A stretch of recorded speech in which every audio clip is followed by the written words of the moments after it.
Ayan, meron ako ditong 4 na hiwang pork steak.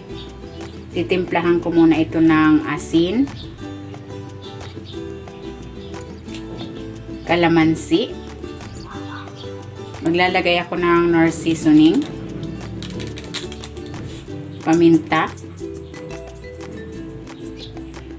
at ng garlic powder. Haluin ko ito. Kung hindi ka pa nakapag-subscribe sa aking channel, please subscribe at i-click mo na rin ang notification bell para lagi kang updated sa aking latest recipes. Ayan, okay na ito. Ibabad muna natin ito for at least 30 minutes.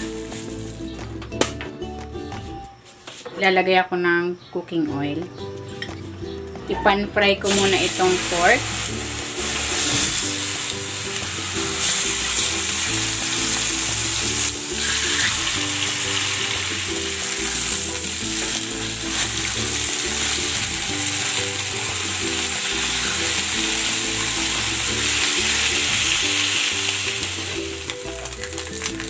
Hahanguin ko muna ito.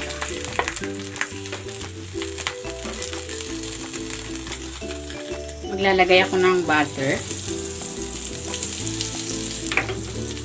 Igigis ako na tong bawang.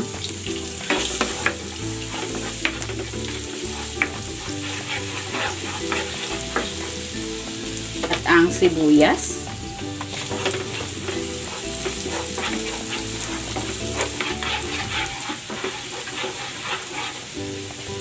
At igigisa ko na rin itong canned shiitake mushroom.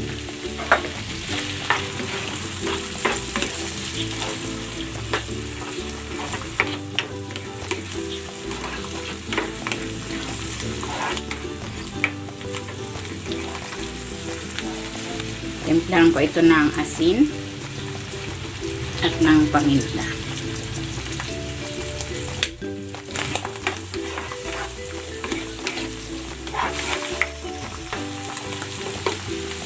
Maglalagay ako dito ng 2 kutsarang cream of mushroom powder.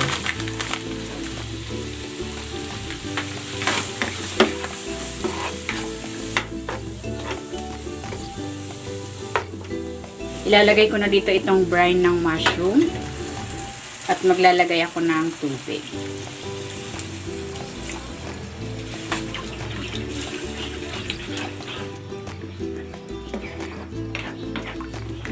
Ayan, okay na itong consistency nitong ating mushroom sauce. Ilalagay ko na dito yung ating pork.